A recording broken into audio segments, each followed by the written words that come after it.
네, 구글과 오라클이 10년 넘게 끌어온 지식재산권 소송이 결국 구글의 승리로 끝났습니다. 네, 코로나19 4차 유행 조짐을 보이는 미국에서 30, 40대 젊은 층이 감염 확산을 주도한다는 진단이 나왔습니다.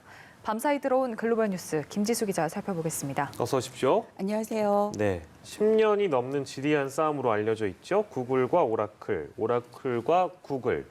지식재산권을 둘러싸고 소송을 했는데 결국에는 끝내 구글이 이겼다는 소식이죠. 네, 미국 연방대법원은 자바 프로그래밍 언어의 지식재산권을 보유한 오라클이 안드로이드 운영체계를 만든 구글을 상대로 낸 지식재산권 침해 소송에서 6대2로 구글에 승소 판결했습니다. 스티븐 브라이너 대법관은 판결문에서 구글이 가져다 쓴 자바 코드에 저작권이 있다고 인정하면서도 그럼에도 공정한 이용이라고 본다. 따라서 구글의 행위는 저작권법 침해가 아니다라고 밝혔습니다. 앞서 오라클의 손을 들어준 2심 법원의 판결을 뒤집은 겁니다. 2심 법원은 구글이 자바 코드를 이용하면서 저작권법을 위반했다고 판결해 구글은 최소 수조 원의 배상 위기에 몰렸습니다. 구글과 오라클의 법정 공방은 2010년 오라클이 지식재산권 침해에 따른 사용료 90억 달러, 10조 원을 요구하며 소송을 낸 이후 10년 넘게 이어졌습니다. 자바 코드가 저작권 대상인지를 놓고 벌어진 공방에서 2012년 캘리포니아 북부 연방지법은 저작권 대상이 아니라며 구글의 손을 들어줬지만 2014년 연방항소법원이 오라클의 저작권을 인정했고 연방대법원이 구글의 상소 허가 신청을 기각했습니다. 이에 따라 구글과 오라클은 구글이 라이선스 계약 없이 해당 자바 코드를 사용하는 게 공정한 이용의 범위에 포함되는지로 쟁점을 좁혀 재판에 다시 해왔습니다. 1심에서는 구글이, 2심에서는 오라클이 승리했는데 이날 연방대법원이 구글의 손을 들어주면서 긴 싸움이 끝이 났습니다. 네, 이번 소송은 IT 업계는 물론이고 영화, 음악, 출판을 비롯한 이 지식재산권에 크게 의존하고 있는 다른 산업에서도 큰 관심사였는데요. 이번 판결 어떤 시사점이 있을까요? 네, 연방대법원이 구글의 손을 들어준 건 지식재산권의 공정한 이용을 폭넓게 해석한 결과로 풀이됐다 이렇게 볼 수 있겠습니다.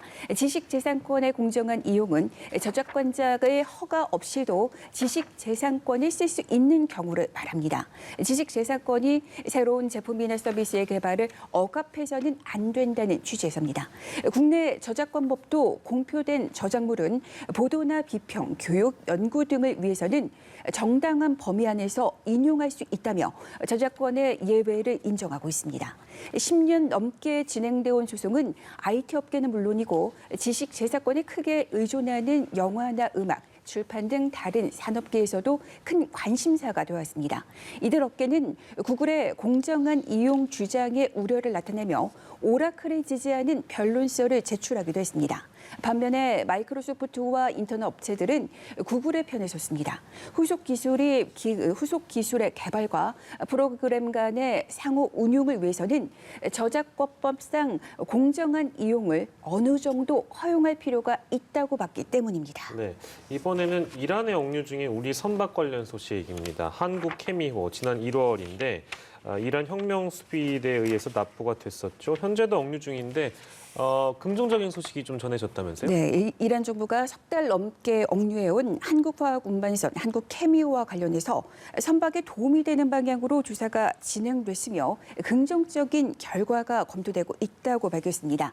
이란 외무부는 사법부도 해당 사건에 대해 긍정적으로 접근하고 있다며 이같이 말했습니다. 또 한국 정부의 진지한 요청이 있었고 선장의 범죄 기록도 없었다면서 이란 정부도 억류 선박 문제는 양국 관계와 별개 문제라면서 사법부가 사건을 긍정적으로 검토하고 있다고 전했습니다. 또 정세균 국무총리가 이란에 방문한다는 소식에 대해서는 한국의 총리가 오는 것을 환영하며 이를 계기로 한국 내 동결 자금 문제가 해결되길 바란다며 기대감을 드러냈습니다. 앞서 이란 혁명 수비대는 지난 1월 오만 인근 해역에서 한국 케미호를 납포해 한국인 5명을 포함해 선원 20명을 억류했습니다. 당시 억류 이유로 환경 오염을 드러내는데 이란 측은 관련된 관련된 사법 절차를 제대로 시작하지도 않은 것으로 전해졌습니다. 네, 사실 이런 선박 납포도 사실은 결국엔 미국과 이란의 핵 합의를 둘러싼 신경전에서 비롯됐다고 할 수 있을 텐데요. 미국과 이란이 곧 핵 합의 복원 회담에 나설 예정이라고요. 네, 이제 현지 시간 6일 오스트리아 빈에서 핵합의 복귀를 위해 미국과 이란을 비롯한 핵합의 당사국이 참여하는 첫 회의가 열립니다. 조 바이든 미국 대통령은 취임하자마자 이란 핵합의 복귀를 공언해 왔습니다. 여기서 이란 핵합의란 영국, 프랑스, 독일, 미국, 러시아, 중국이 2015년 이란과 체결한 것으로 이란은 핵 개발을 포기하고 6나라들은 이란에 대한 경제 제재를 해제하는 내용을 담았습니다. 그러나 2018년 5월 당시 트럼프 행정부가 핵합의를 일방적으로 탈퇴하고 대이란 제재를 복원하면서 이란 핵합의는 붕괴 위기에 놓이게 됐습니다. 바이든 대통령 취임 이후 미국은 이란을 향해 핵 활동을 제한하라고 요구하고 있고 이런 미국의 요구에 이란은 미국의 제재 해제를 촉구하고 있습니다. 미 국무부는 이번 회의가 어려운 대화가 될 것이라면서 조기 돌파구가 마련될 것으로 예상하지 않는다고 밝혔습니다. 앞서 이란 외무부는 단계적 접근법에는 관심이 없다는 뜻을 확인했습니다. 그러니까 미국을 향해 조건 없는 핵합의 복귀와 이란에 대한 완전한 제재 해제를 요구한 기존의 입장을 재차 강조한 것으로 해석되고 있습니다. 네, 미국과 이란 아무튼 핵합의를 부활하는 방법을 놓고 여전히 팽팽하게 맞서고 있는데 어떤 결과가 나올지 좀 지켜봐야 될 것 같고요. 코로나19 상황 보겠습니다. 미국에서 4차 유행이 시작되고 있다 이런 경고가 나왔는데 30, 40대가 주도를 하고 있다고요. 네, 미국에서 4차 유행 조짐을 보이고 있는 가운데 최근 확진자 증가를 30, 40대 젊은 층이 주도하고 있다는 진단이 나오고 있습니다. CNN은 변이 바이러스가 유행의 기본 원칙을 바꾸고 있으며 아직 백신을 맞지 않은 젊은 층에서 문제가 생길 수 있다고 보도했습니다. 전파력이 더 강한 변이 바이러스로 인해 코로나19 확산 양상이 이전과는 달라졌다는 겁니다. 전문가들이 주목하는 건 현재 감염 확산을 이끄는 사람들이 젊은 층이라는 점입니다. 스콧 구틀립 전 식품의약국 국장도 누가 타격을 입느냐 하는 측면에서 감염 양상이 달라지고 있다고 평가했습니다. 그는 또 아직 백신을 맞지 않은 학령기 어린이들의 감염도 우려했습니다. 그는 미시시피를 비롯해서 일부 주에서 대규모 감염이 학교를 중심으로 일어났다며 이전에는 바이러스에 노출되지 않았던 사회 집단에서 감염이 나타나고 있다고 설명했습니다. 전문가들 사이에서는 영국발 변이 바이러스를 거의 새로운 바이러스로 생각해야 한다는 그런 지적도 나왔습니다. 이런 상황에서 미국의 항공 여행객은 25일 연속 하루 100만 명을 넘겼습니다.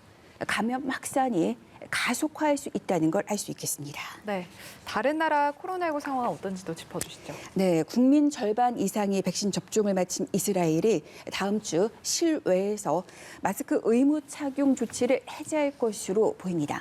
그러나 실내 그리고 많은 사람들이 모이는 행사에서는 마스크 착용 의무화 조치가 유지됩니다. 이스라엘은 백신 접종 속도전의 성과를 바탕으로 지난 2월부터 단계적으로 봉쇄를 풀어왔습니다.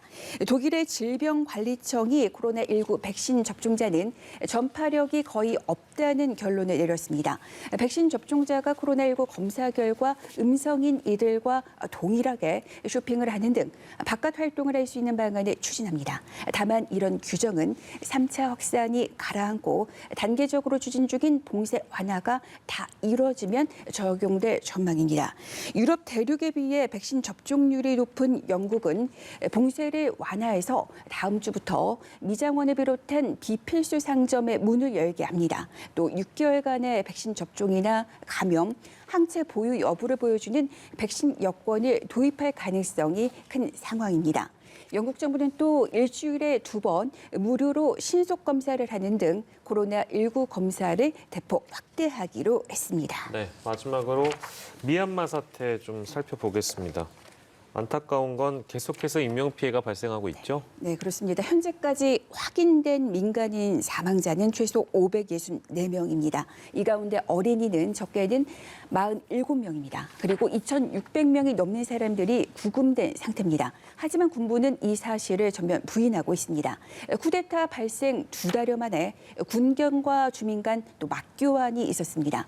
시위대가 붙잡은 경찰 7명을 풀어주는 대가로 군경에 붙잡힌 동료 주민 9명을 데려왔다고 현지 언론이 전했습니다. 시위가 지속되는 상황에서 중국 오성홍기를 불태우는 그런 동영상과 사진이 SNS에 퍼지기도 했습니다. 중국이 미얀마 군부를 지지하는 데 대한 반중 감정이 확산될지 주목되고 있습니다. 올해 아세안 동남아시아 국가 연합 의장국인 브루나이는 미얀마 사태를 논의하기 위한 정상회담을 인도네시아에서 열도록 준비하고 있습니다. 브루나이와 말레이시아 정상은 정상회담이 열릴 수 있도록 자국 고위 관리들에게 준비할 것을 지시한 상태입니다. 네, 지금까지 글로벌 브리핑의 김지수 기자와 함께했습니다. 고맙습니다.